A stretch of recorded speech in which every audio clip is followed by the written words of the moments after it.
Difitnah-fitnah saya diam.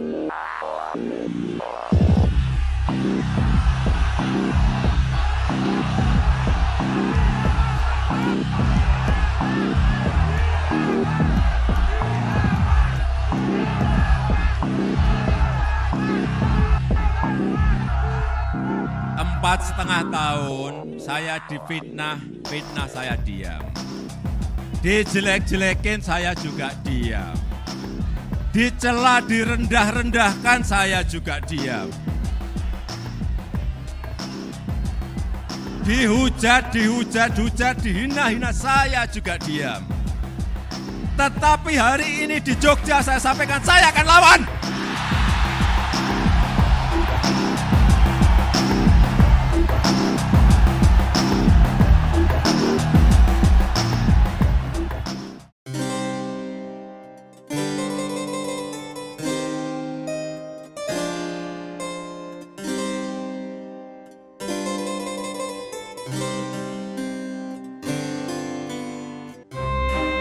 Banyak yang tidak mengetahui bahwa Jokowi sempat marah ketika Ganjar diserang.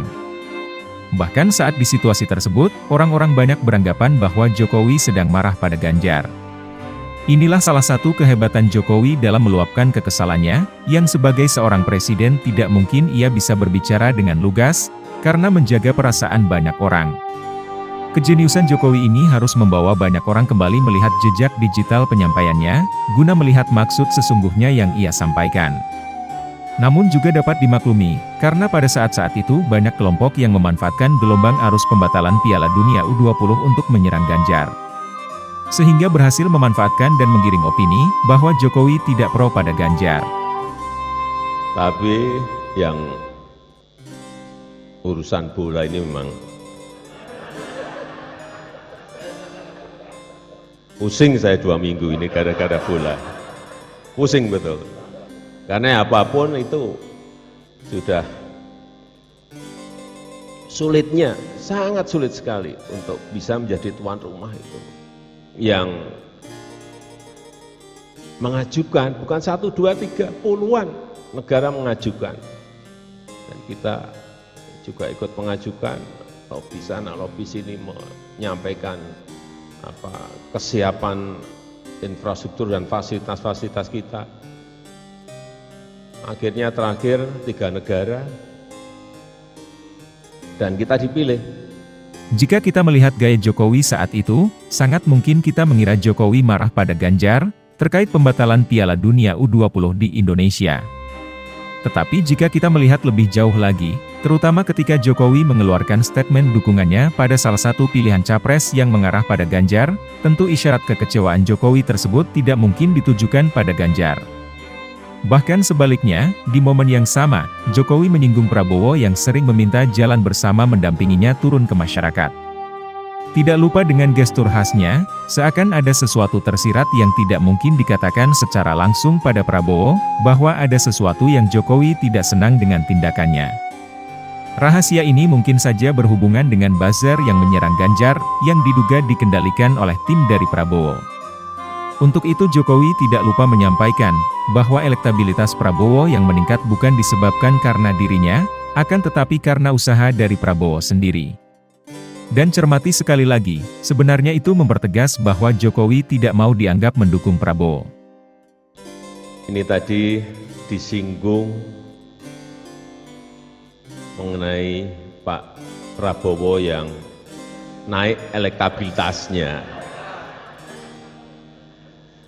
Saya pikir-pikir naiknya elektabilitas beliau itu bukan karena saya, enggak. Ya karena beliau sendiri dan Gerindra. Sebetulnya urusan yang sering saya lakukan itu kan ke pasar. Memang cocoknya dengan Pak Zulkifli. Tapi nggak tahu yang sering minta diajak itu Pak Prabowo. Semua mulai terlihat jelas beberapa hari setelahnya. Pertemuan Jokowi dan Ganjar pasca pembatalan Piala Dunia U20 di Solo, adalah sesuatu yang pasti sudah direncanakan. Mengapa begitu? Jelas ini berhubungan dengan dukungan rakyat pada Ganjar yang menurun secara drastis.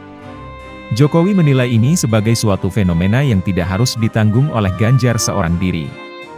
Untuk itu sesuatu yang tidak mungkin dilakukan Jokowi jika ia tidak mendukung Ganjar, benar-benar dilakukannya secara sigap cepat dan tetap terukur. Ia tidak ingin terlihat oleh masyarakat secara langsung dalam mengangkat kembali nama Ganjar. Kesengajaan ini dilakukan Jokowi guna menarik kembali simpatik kepada Ganjar. Karena jika Jokowi terlalu belak-belakan, maka pendukungnya yang sebagian besar juga pencinta bola, otomatis segera bermigrasi mengambil sikap berseberangan. Barulah setelah situasi dirasa pulih, Jokowi mulai terang-terangan memperlihatkan kedekatannya pada Ganjar. Bahkan, Jokowi memerintahkan bawahannya untuk menarik Ganjar semobil dengannya. Perpolitikan memang terlihat dinamis, tapi percayalah, pemimpin yang mencintai rakyatnya akan mati-matian mencarikan penerusnya yang dapat melanjutkan perjuangannya. Dan ya, Ganjar Pranowo adalah pilihan terbaik Jokowi. Seorang berintegritas, religius, juga dekat dengan rakyat. Jika ada yang perlu ditambahkan, bisa teman-teman tulis di kolom komentar. Sekian dulu video dari kami, silahkan dukung kami dengan like, komen dan subscribe.